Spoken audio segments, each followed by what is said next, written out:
오늘 우리에게 주시는 하나님의 말씀은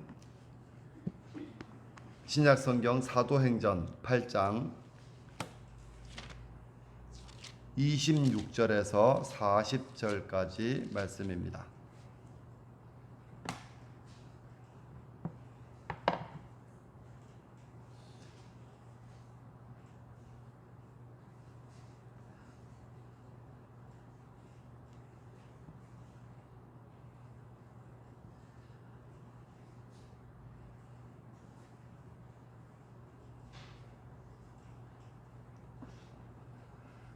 사도행전 8장 26절부터 40절까지 말씀을 한 절씩 번갈아가면서 읽겠습니다. 주의 사자가 빌립에게 말하여 이르되 일어나서 남쪽으로 향하여 예루살렘에서 가사로 내려가는 길까지 가라 하니 그 길은 광야라.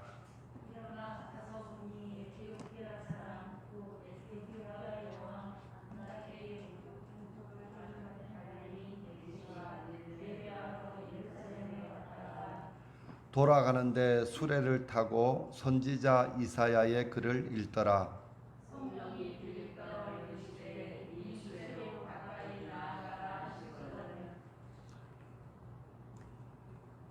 빌립이 달려가서 선지자 이사야의 글 읽는 것을 듣고 말하되 읽는 것을 깨닫느냐?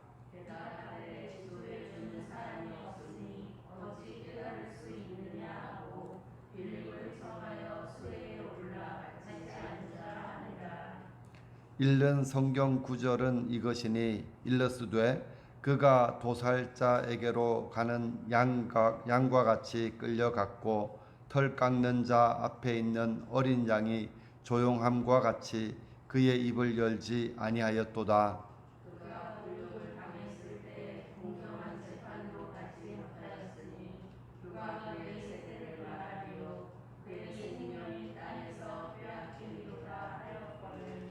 그 내시가 빌립에게 말하되 청컨대 내가 묻노니 선지자가 이 말한 것이 누구를 가리킴이냐? 자기를 가리킴이냐? 타인을 가리킴이냐?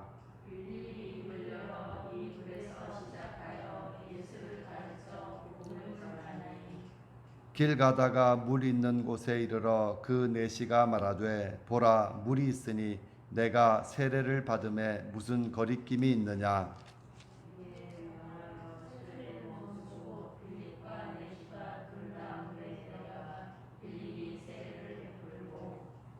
둘이 물에서 올라올새 주의 영이 빌립을 이끌어 간지라. 내시는 기쁘게 길을 가므로 그를 다시 보지 못하니라.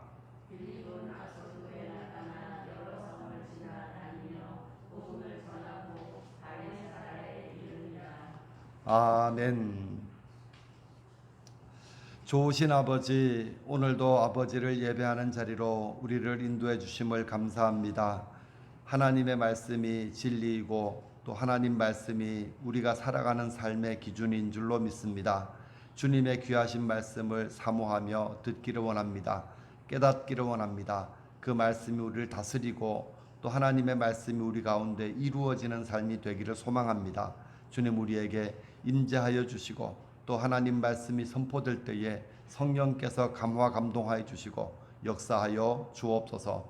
그리하여 우리가 다시 주님의 손에 붙잡히고 또 다시 새롭게 되어 내 믿음도 또 우리 교회도 새롭게 되어 하나님의 나라를 이루어가는 그러한 믿음의 공동체가 될 수 있도록 은혜 더하여 주옵소서.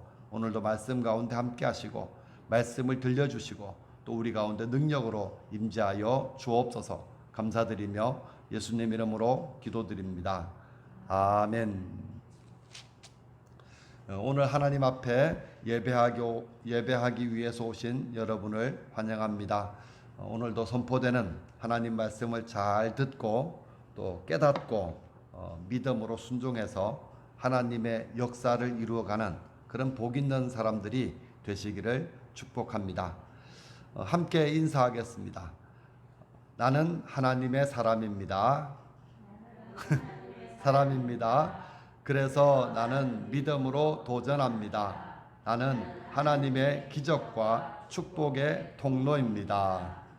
꼭 고백하는 그 믿음대로 되시기를 바랍니다. 지난 주간에 우리 학교에서 신학 동문 체육 대회가 있었습니다. 모처럼 모이기도 했고, 저는 학교를 가본 지가 꽤 오래돼서 한번 마음을 먹고 갔습니다. 가니까 이번에는 아주 한 3년 정도 못 모였나 봐요. 그래서 모였는데 한 1000명 이상 모인 큰 모임이었죠. 왜냐하면 전국 감리교회 목회자 가운데 우리 학교 나오신 분들이 이제 좀 있으니까 10개 연회가 다 이렇게 모였습니다. 동부연회가 우승을 했죠. 전체 우승을 했는데, 저는 운동보다는 모처럼 이렇게 동기들 좀 만나고 또 그동안 못 봤던 분들하고 인사도 하고 좀 그런 시간을 많이 가졌습니다. 그 동기들 가운데 어떤 친구는 거의 한 20년 만에 만난 친구들도 있었습니다. 생각을 해봤죠. 이 이야기를 쭉 이제 어떻게 하다 보니까 이제 주변에 동기들이 다 하나씩 모이더라고요. 모여가지고 이야기를 쭉 하는데, 처음에 만날 때, 그러니까 한 30년 되는 것 같아요. 그때쯤에는 우리가 다 철부지였고 막 애들 같았는데, 지금은 제법 목사다운 그런 모습이 풍겨지는 것을 보았습니다. 그러면서 한 마음속으로 드는 생각이, 이렇게 사람이 어떤 노래 가사도 그런 게 있더라고요. 우리는 늙어가는 것이 아니라 어떻게 잘 알아? 익어가는 것입니다. 노래 가사던데, 그죠? 우리는 늙어가는 것이 아니라 익어가는 것입니다. 성숙하다, 이 말은 참 좋은 말인 것 같습니다. 과일도 그렇고 또 어떤 식물도 그렇고 사람도 성숙해진다. 이것은 좋은 것 같아요. 과일도 덜 익은 과일보다는 아주 잘 익은 과일은 보면 맛도 좋고 모양도 좋고 색깔도 좋습니다. 사람도 마찬가지죠. 성숙한 사람을 보면 기분이 좋아집니다. 저도 그럴 때가 있어요. 신앙생활을 이렇게 쭉 하는 성도들을 보다가 보면 신앙이 점점점 이렇게 성숙해지면 제 마음이 기쁠 때가 있습니다. 자식도 옛날에는 마당의 철부지 같았는데 이렇게 자라면서 성숙해진 모습을 보게 되면 참 이렇게 마음이 편안하고 좋습니다. 그러면서 하나님께서 우리를 보실 때, 우리 목사를 볼 때, 또 성도 여러분들을 볼 때 하나님의 마음도 우리가 성숙한 믿음이 있었으면 참 기뻐하시겠다, 이런 생각을 해보았습니다. 그러면서 이제 이 말씀을 제가 일주일 동안 계속 하면서 체육대회도 갔다 오고, 한 가지로 정리되는 단어가 뭔가 하면 이 성숙이라는 단어예요. 이 관점으로 오늘 말씀을 보니까 아주 성숙한 사람의 모습이 나옵니다. 우선 두 사람이 나오는데, 첫 번째 한 사람은 누군가 하면 빌립 집사님이죠. 빌립 집사. 우리가 지난번에 사마리아 성에 가서 하나님 말씀을 전한 그 집사님입니다. 이분은 헬라파 유대인입니다. 헬라파 유대인이라는 말은 이스라엘 본토에서 태어난 사람이 아니라 어떤 이유로든 다른 지역, 헬라 지역에서 주로 태어났고 거기서 자라서 헬라 말에 능통한 그런 사람, 그런 문화와 철학을 가지고 있고 이해할 수 있는 사람이라는 의미를 보여줍니다. 또 하나는 빌립 집사는 초대 예루살렘 교회의 7 집사 가운데 한 사람이었다는 사실입니다. 그 7 집사를 표현하는 3가지 표현이 있죠. 첫 번째는 뭔가 하면 성령 충만한 사람, 두 번째는 지혜가 충만한 사람, 세 번째는 칭찬받는 사람, 이런 사람이었다는 거죠. 그래서 그 수만 명의 그 성도들 가운데 성령이 충만하고 지혜가 충만했고 또 많은 사람들에게 칭찬받는 믿음의 인격을 가지고 있던 그런 사람입니다. 스데반 집사가 순교를 당한 다음에 교회에 큰 박해가 일어나니까 이 빌립 집사는 어쩔 수 없이 예루살렘을 떠나야 했고요. 또 그가 간 곳이 사마리아 성이었습니다. 갑자기 생각해 봤어요. 교회를 다니다가 믿음 때문에 박해를 당했어요. 다른 지역으로 쫓겨갔는데 그곳에 가서 예수님의 이름을 전하고 싶은 마음이 있었을까요? 쉽지는 않았을 것 같아요. 그죠? 우리 같아도 그죠? 교회 믿다가 큰 박해를 당해가지고 이사를 갔는데 거기 가서 다시 한 번 더 믿고 많은 사람 전도하고 이렇게 하는 거는 쉬울 것 같지 않습니다. 그런데 그는 마음속에 복음이 있었고 그 복음이 이 사람을 움직이기 시작한 거죠. 그래서 자기는 그냥 복음의 통로로 쓰임을 받았습니다. 그래서 복음을 전했더니 놀라운 하나님의 은혜가 나타나기 시작합니다. 중풍병자가 낫게 되고 또 못 걷는 사람이 걷게 되었습니다. 귀신들도 소리를 지르며 쫓겨나갔습니다. 이 소식을 듣고 예루살렘에서 베드로와 요한이 이제 이것이 어떻게 된 일인가 와서 조사를 하기 위해 나왔습니다. 와서 살펴보니까 과연 하나님께서 하신 일이 맞다는 것을 확인하고 성도들에게 안수를 할 때 또 성령께서 그들 가운데 임하게 되었습니다. 쉽게 말하면 사마리아 지역, 어둠의 땅, 또 복음이 유대인들이 싫어하고 혐오하는 그 지역에 하나님의 불이 떨어졌다. 그죠? 복음의 불이 막 붙기 시작했고 막 번져나가기 시작합니다. 그래서 성령님의 역사죠. 성령이 그런 역사를 하십니다. 그러면 빌립 집사는 무슨 일을 해야 돼요? 사마리아 지역에서 이제 막 생겨난 성도들을 돌보고 또 그들을 잘 말씀으로 양육하는 일을 해야 되는 것이 맞지 않습니까? 근데 오늘 말씀에 보면 전혀 다른 이야기가 나와져 있습니다. 26절 말씀 보시죠. 주의 사자가 빌립에게 말하여 이르되 일어나서 남쪽으로 향하여 예루살렘에서 가사로 내려가는 길까지 가라 하니 그 길은 광야라. 주의 사자가 어디로 가라고 이야기를 하고 있는 거예요?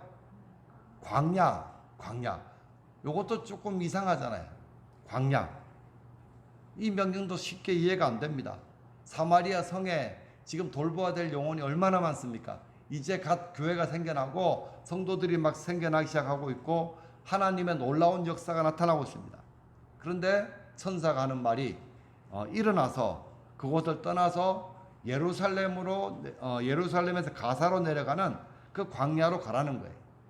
광야는 사마리아 땅보다 훨씬 더 좋지 않은 곳이죠. 훨씬 더. 우리가 알고 있듯이 광야는 아무것도 없는 곳이에요. 그래서 구약성경에 보면 하나님께서 어떤 특별한 사람들을 불러서 훈련시키는 장소, 또 이스라엘 백성들이 하나님의 말씀으로 훈련받는 장소, 선지자가 그 하나님과 만나는 그러한 장소로 이용되는 곳이 광야입니다. 광야. 근데 복음을 전하려면 사람들이 있는 곳으로 가는 게 맞잖아요. 사마리아에는 사람들이 있잖아요. 근데 광야는 아무도 없는데 왜 광야로 가라 그럽니까? 광야는 복음을 전하기 적합한 곳이 아닙니다. 그런데 주의 천사는 광야길로 내려가라 그렇게 말합니다. 이 말씀도 생각해 보니까 그렇게 따르기가 쉽지 않은 내용인 것 같습니다. 그런데 빌립은 이 말대로 그대로 순종을 합니다.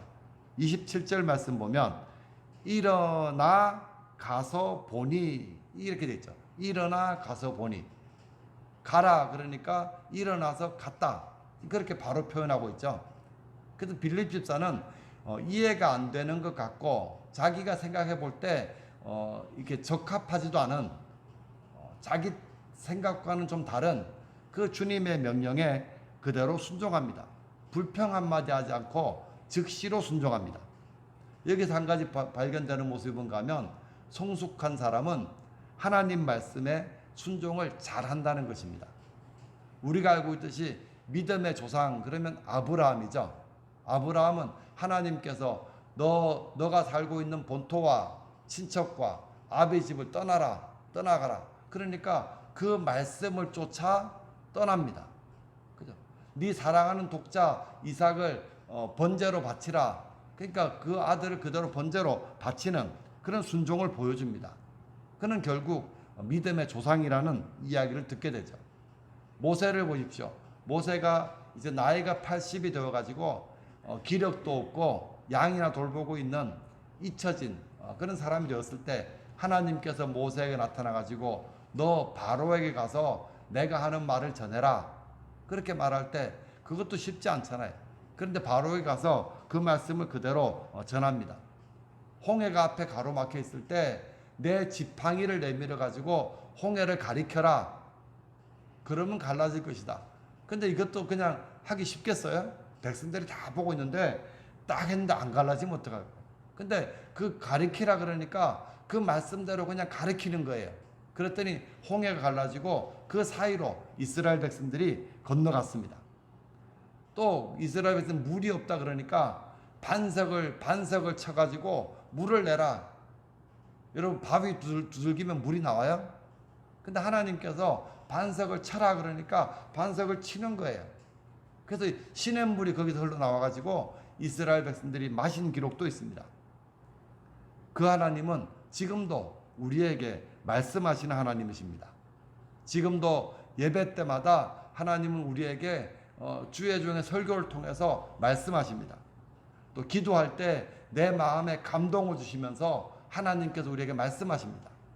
또 나는 생각하지 못했지만 내가 믿는 사람을 만나 대화하건 또 가정에서 대화하건 직장에서 만나는 사람들과 대화할 때도 하나님은 그 사람의 음성을 통해서도 나에게 말씀하십니다. 그런데 문제는 뭔가 하면 우리는 하나님의 뜻인 줄 알면서도 잘 순종하지 못한다는 사실이죠. 왜 그렇습니까? 하나님의 뜻이 맞기는 한데 내가 가지고 있는 생각과 내가 가지고 있는 경험과 다르기 때문에 하나님 뜻이 그런 줄 알겠는데 지금은 내 뜻이 더 중요하기 때문입니다. 그렇게 말하잖아요. 또 어떤 때는 하나님 말씀이 내 생각보다 더 어리석고 미련하게 느껴지기도 하기 때문에 순종하지 않습니다. 근데 빌립 집사는 이 주의 사자의 말대로 순종합니다. 왜 그랬을까요?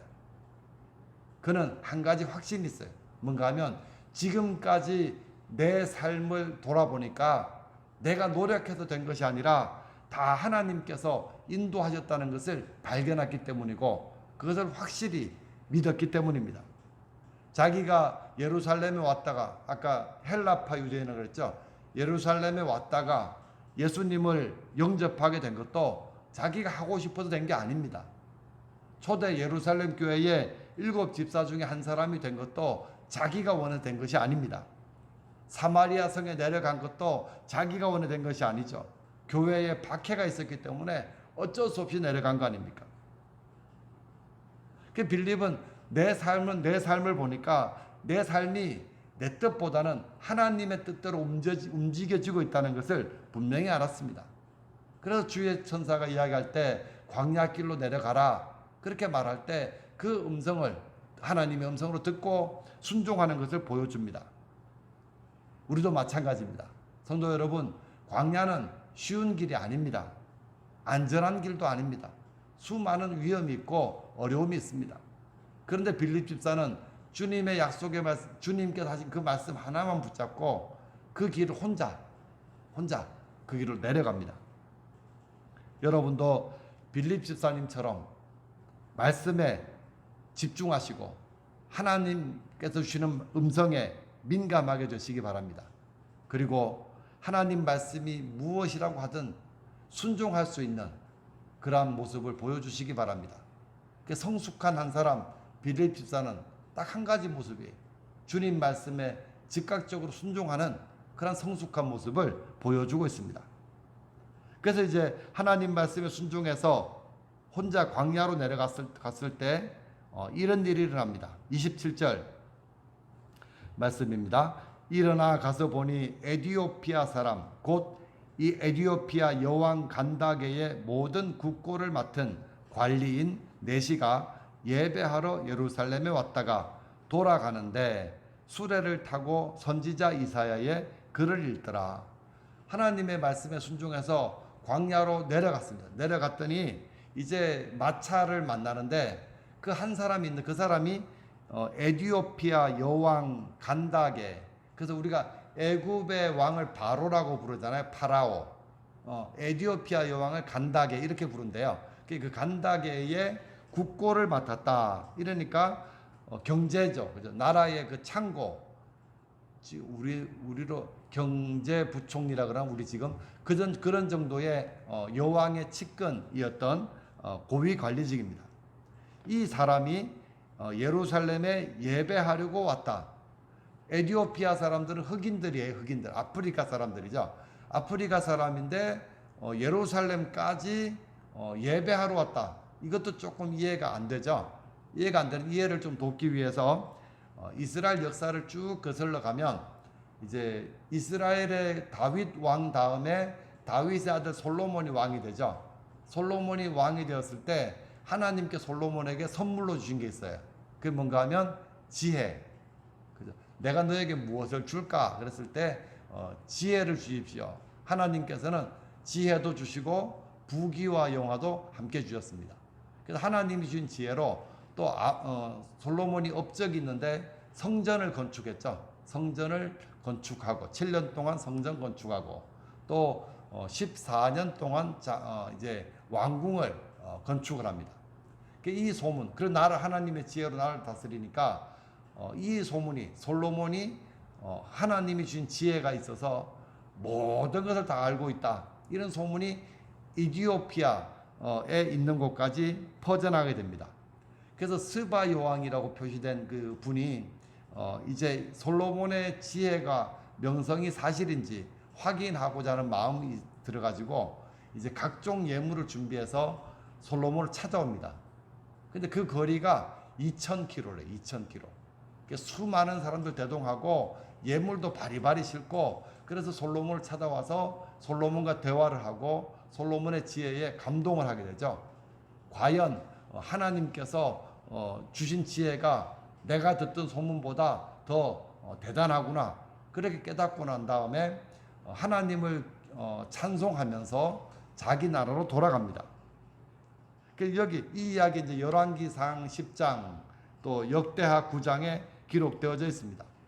여기 나오는 스바가 바로 에티오피아입니다.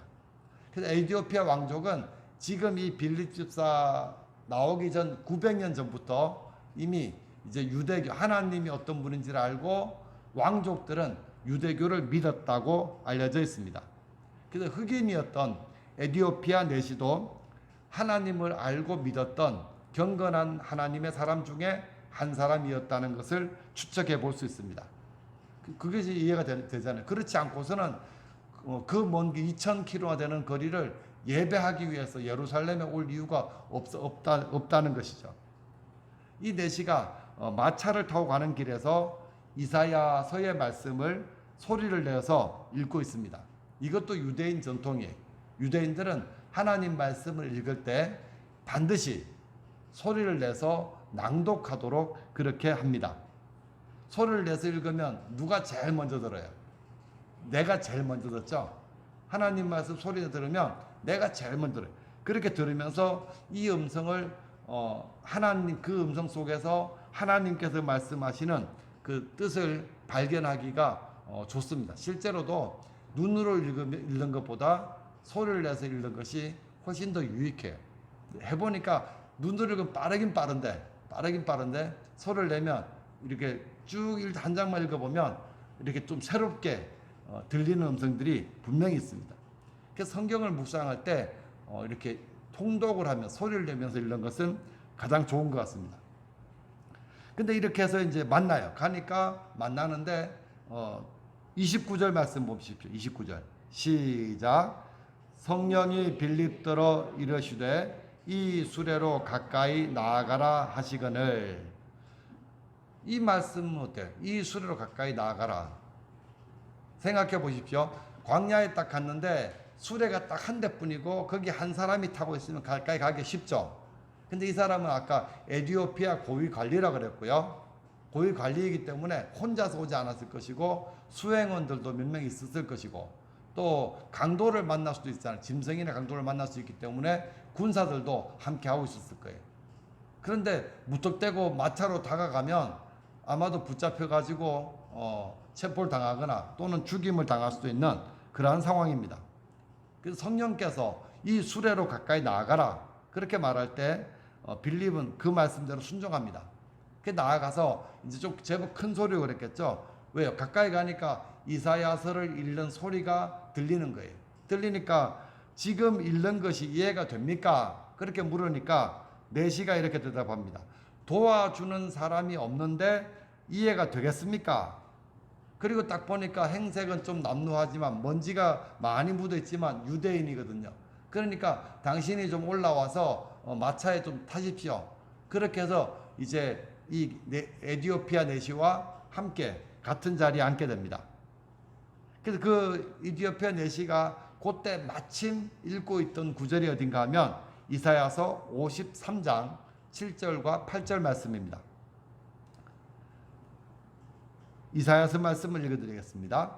그가 곤욕을 당하여 괴로울 때에도 그의 입을 열지 아니하였으며 마치 도수장으로 끌려가는 어린 양과 털 깎는 자 앞에서 잠잠한 양같이 그의 입을 열지 아니하였도다. 그는 곤욕과 신문을 당하고 끌려갔으나 그 세대 중에 누가 생각하기를 그가 살아있는 자들의 땅에서 끊어짐은 마땅히 형벌받을 내 백성의 허물 때문이라 하였으리요. 에디오피아 내시가 가지고 있는 의문이 뭔가 하면 여기서 말하는 그가 누구인가? 여기서 누구예요? 우리는 알잖아요. 그러니까 이제 에디오피아 내시는 이 말씀을 읽는데 그가 선지자 이사야 자신을 말하는 건지 아니면 다른 누군가가 있는 건지 이게 궁금하다는 거예요. 이걸 모르겠다는 거예요. 읽기는 읽는데 도무지 알 수가 없다는 것이죠. 실제로 우리는 잘 아는 내용이지만 유대인들은 이사야서 52장과 53장은 읽질 않는다고 합니다. 또 어떤 데는 그것만 두루마리니까 그것만 쏙 빼가지고 놓고 다른 그들 이사야서 이렇게 유지를 하고도 있습니다. 그 이유가 뭔가 하면 자신들이 죽여버린 예수님에 대해서 기록해 놓은 말씀이기 때문이죠. 지금으로부터 한 150년 전에 그 솔로몬 긴스버그라고 하는 사람이 있었습니다. 이 사람은 폴란드에서 태어난 유대인입니다. 그 아버지는 유대교 랍비인데 이 아들을 키우면서 아들 유대인의 랍비로 이제 키우기 위해서 엄격하게 율법 공부를 시켰습니다. 근데 어느 날 이 긴스버그가 성경을 쭉 읽다가 우연히 이사야서 52장과 53장을 이제 읽게 되었습니다. 똑같은 의문이 생기죠. 아버지, 여기 선지자 이사야가 그라고 말하는 사람이 누구입니까? 그렇게 물으니까 아버지가 대답을 안 하는 거예요. 또 물었어요. 누굽니까? 그렇게 물으니까 아버지가 화를 내면서 그 성경책을 빼앗고 아이의 뺨을 때렸다고 합니다. 그러니까 이 일이 이 어린 아이의 마음에 상처가 된 거예요. 그래서 그냥 그 말도 못 꺼내고 시간이 흘렀죠. 이 아이가 커가지고 영국에 가서 일자리를 얻게 되고 일을 하게 됩니다. 길거리를 걸어가다가 어떤 사람을 만나는데 이 사람이 이렇게 내가 오늘 밤에 당신을 우리 예배에 초대하고 싶습니다. 내가 오늘 이사야서 53장을 가지고 설교할 계획입니다. 그러니까 이 말을 듣는 순간 옛날에 아버지한테 뺨을 맞은 기억이 생각이 나는 것이죠. 그래서 그날 예배에 참석을 합니다. 거기서 이제 몰랐던 사실, 아버지가 말해주지 않았던 그분이 바로 우리의 모든 죄를 대속하시고 고난받으신 예수님을 가리킨다는 것을 알게 되죠. 그리고 성경에 있는 모든 기록이 예수님을 향하고 있다는 것도 발견하게 됩니다. 그때 가서 우리 아버지가 왜 나에게 그렇게 신경질을 냈는지도 알게 됩니다. 그 후에 그는 기독교인이 되어서 죽을 때까지 이 브라질에 가서 복음을 전하게 됩니다. 물론 그 과정이 간단하지 않았어요. 중간에 이제 유대교로 또 가족으로부터 제명을 당하게 됩니다. 모든 재산을 다 몰수당하고 호를 다니려서 그렇게 1927년에 죽을 때까지 복음을 위해서 헌신하는 사람이 되었습니다. 오늘 본문에 나오는 내시도 이사야서 53장에 나오는 그가 누구인지 몰랐어요. 35절 말씀 보시죠. 35절. 빌립이 입을 열어 그 글에서 시작하여 예수를 가르쳐 복음을 전하니. 이 말을 보면 이제 그 글에서 시작했다. 이사야서 말씀부터 시작해서 이제 예수님의 그 생애, 예수님의 십자가, 예수님의 부활에 대한 복음을 이제 그 사람에게 전해 주었다는 이야기죠. 여기 이사야 선지자가 말한 분은 바로 예수님이십니다. 예수님은 우리들의 모든 죄를 대신 지시고 십자가에서 고난을 당하셨습니다. 그리고 죽으셨을 뿐만 아니라 3일 만에 부활하셨습니다. 누구든지 예수님을 믿고 영접하면 모든 죄가 용서되고 하나님의 자녀가 될 수 있습니다. 이 복음을 전한 것입니다. 그 내시는 빌립의 전도를 받고 그 자리에서 예수님을 영접하고 이제 세례를 받게 되죠.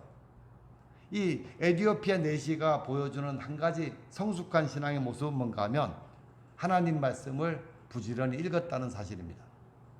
그가 믿음이 약했고 또 예수님을 제대로 알지 못했지만 그는 하나님 말씀을 항상 부지런히 읽는 사람이었다는 사실이죠.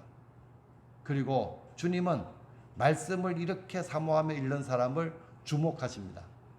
그 사람에게 꼭 필요한 은혜를 준비하시고 그 사람에게 은혜를 내려주시는 분이라는 것을 알 수 있습니다. 빌립 때문에 이제 예수님이 메시아라는 사실을 알게 된 내시가 세례를 베풀어 달라 그렇게 말합니다. 그 다음 37절이 37절. 자, 37절 뭐라고 되어 있어요? 없음인데 거기 밑에 쭉 내려가십시오. 밑에 보시면 설명되어 있죠. 1번. 안 돼 있어요? 37절 설명되어 있어요, 없어요?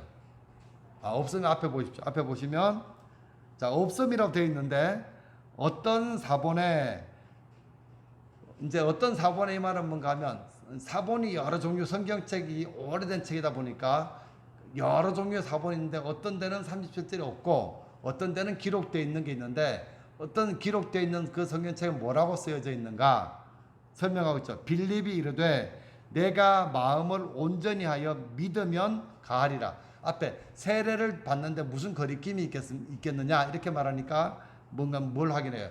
네 마음에 온전히 믿으면 가능하다 이 말이죠. 그러니까 이제 내시가 뭐라고 대답하는가 하면 내가 예수 그리스도께서 하나님의 아들인 줄 믿노라.